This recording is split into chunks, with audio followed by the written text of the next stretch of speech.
Le moment est venu de mettre la machine sous tension. Mais avant, je vais vous aider à situer sur le tableau de maîtrise. Oui, je préfère le terme tableau de maîtrise qui fait machine plutôt que tableau de bord qui fait aviation. Le tableau de maîtrise est donc divisé en plusieurs zones. Ici, en vert pastel, la zone qui permet de gérer les énergies, avec en particulier le galvanomètre et le commutateur qui permet de vérifier différents paramètres électriques importants sur la machine. Ici, on traite les erreurs qui sont détectées lors du déroulement d'un programme en automatique. Et enfin ici, le bouton marche arrêt.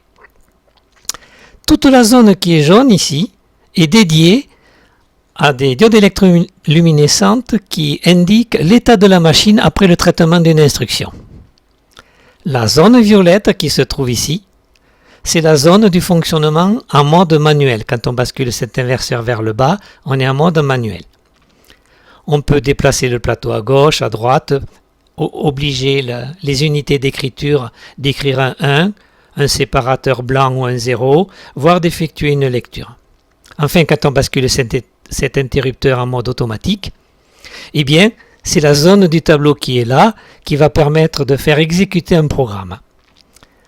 Ici, le bouton Run qui déclenche l'exécution, c'est instruction par instruction d'une grille perforée qui a été mise dans le lecteur, avec possibilité ici de faire fonctionner la machine en pas à pas. Alors en pas à pas, chaque fois que l'horloge a fait un cycle lecture, écriture, rotation, changement d'état, elle s'arrête et ça permet, soit lorsqu'on veut vérifier le fonctionnement d'un programme, soit lorsqu'on fait une démonstration pour laisser le temps aux observateurs de voir ce qui se passe sur la machine. Enfin, dans la zone qui est dans le bas ici, on retrouve donc l'index de l'horloge et ici l'indicateur de l'état de la machine, c'est-à-dire la transition sur laquelle elle se trouve après exécution d'une instruction en mode automatique.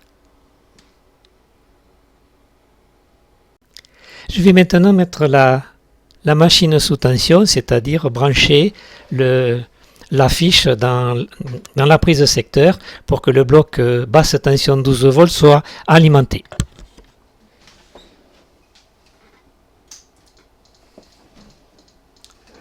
Premier constat, ici, une diode électroluminescente qui va clignoter rapidement pendant 5 secondes.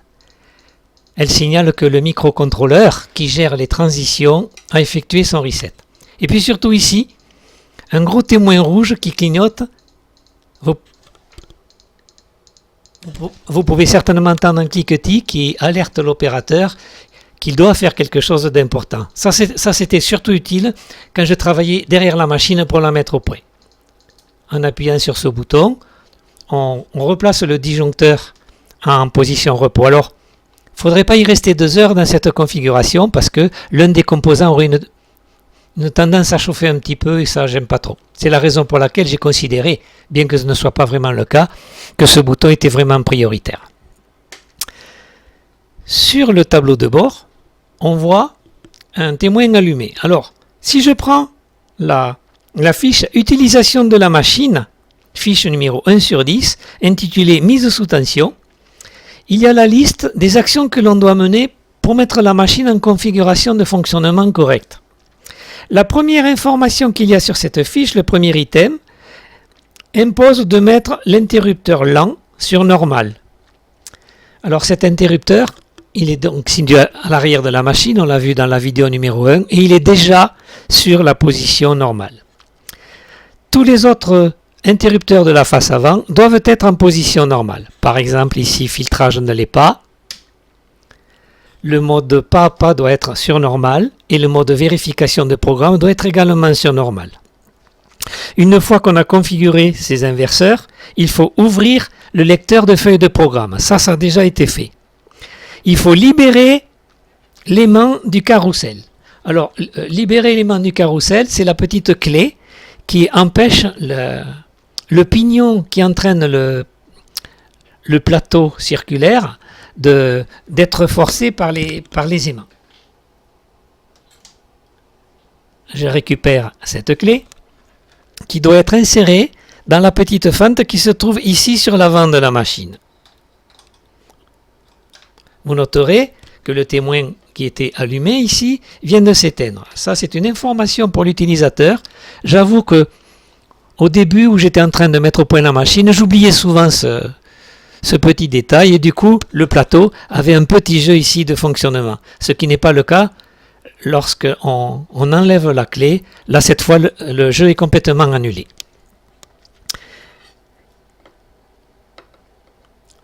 L'item suivant dans la liste de vérification consiste à mettre la machine sous tension.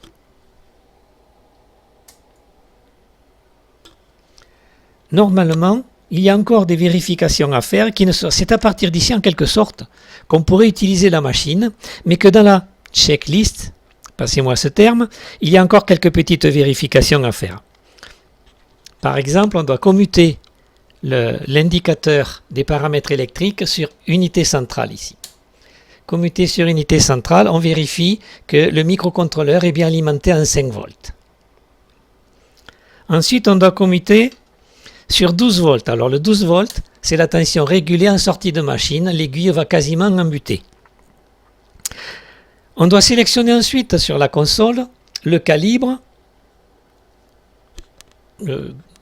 700 mA et vérifier que la déviation doit se situer un peu au-dessus de 2, ce qui est le cas ici. Ensuite, il y a un deuxième calibre plus sensible. Quand on appuie dessus, la déviation doit se faire jusqu'à la valeur 6, ce qui est le cas. Alors, tout ça est peut-être abscon, mais sachez que quand on fait ces mesures, en fait, on vérifie des paramètres importants, surtout la section électromécanique. On vérifie en quelque sorte la bonne santé de la machine. Une fois que nous avons fait toutes ces vérifications, on doit revenir en mode manuel, du reste nous y étions déjà. Et à ce stade-là, seul le bouton vert doit être allumé. Normalement, on doit repasser filtrage sur normal. Alors le filtrage, en fait, c'est un dispositif qui permet d'éteindre de façon absolue toutes les diodes électroluminescentes d'état de la machine. En effet, si on ne le fait pas, on peut avoir des informations telles que celle-ci et qui gênent un peu le démarrage où ces témoins finalement ne sont pas significatifs.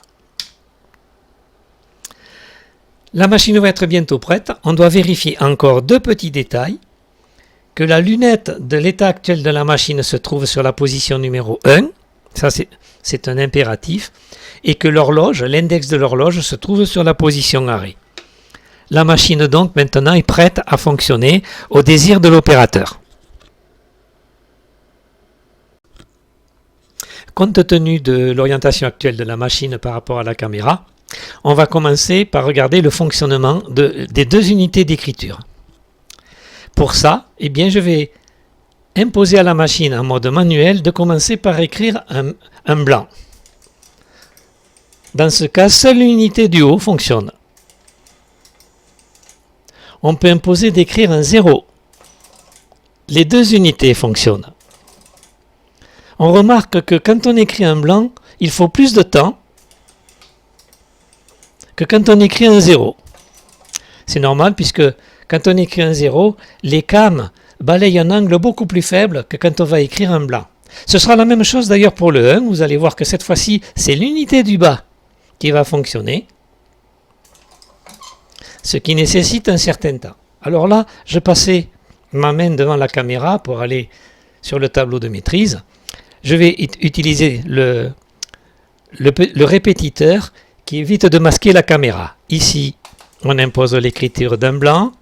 Ici, on impose l'écriture d'un 0. Ici, on impose l'écriture d'un 1.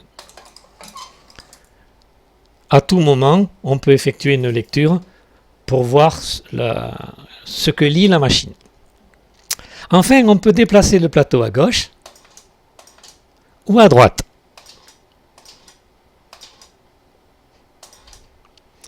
Si je laisse le bouton appuyé, la machine passe en répétition. De toute façon, chaque fois qu'on relâche le bouton, vous pouvez vérifier que l'unité d'écriture que le dernier pion se trouve exactement sous l'unité d'écriture ou en face de l'unité de lecture.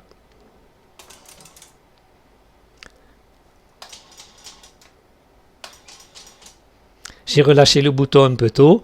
Le dispositif a fini de faire un pas sur le moteur qui fait tourner le barillet et vous pouvez constater que ici le pion est exactement sous les deux unités d'écriture ou sous l'unité de lecture.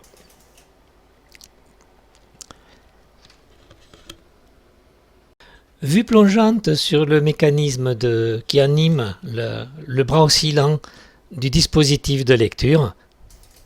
Ici, on peut mieux voir le fonctionnement. Alors la course est très faible, car il faut qu'une opération de lecture soit très rapide, parce n'oublions pas qu'il y aura une opération de lecture chaque fois que l'horloge système fera un tour, c'est-à-dire qu'on exécutera une instruction en mode automatique. Ici, sur le plateau, je récupère un petit dispositif qui peut me faciliter rapidement le conditionnement du plateau.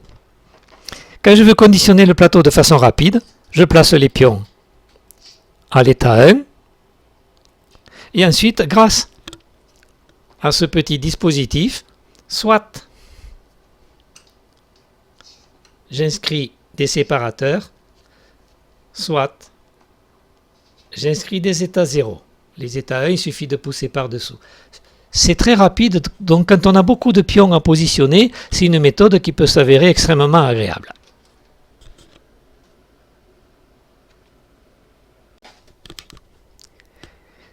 Vue plongeante sur la machine, cette fois on voit l'autre côté du dispositif de lecture et puis on voit très bien aussi le dispositif d'entraînement du barillet. Toujours en mode manuel donc, je vais vous faire fonctionner les deux unités.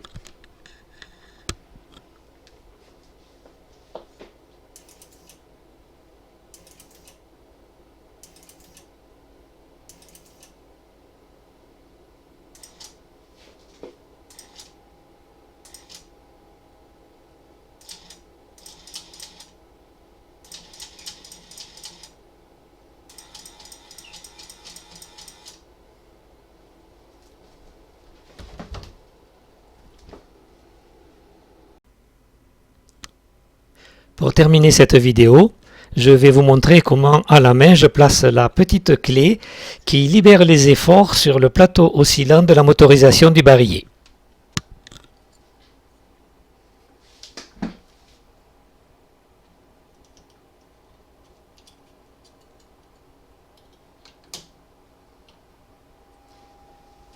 Quand la clé est en place, ce qui est le cas ici, et bien maintenant, le barillet est libre, il peut tourner librement parce qu'en fait le pignon ne porte plus sur les différents pions qui constituent en fait la roue dentée de cet engrenage improvisé. Je vous donne rendez-vous sur la vidéo numéro 3 où là on va voir fonctionner la machine en mode automatique.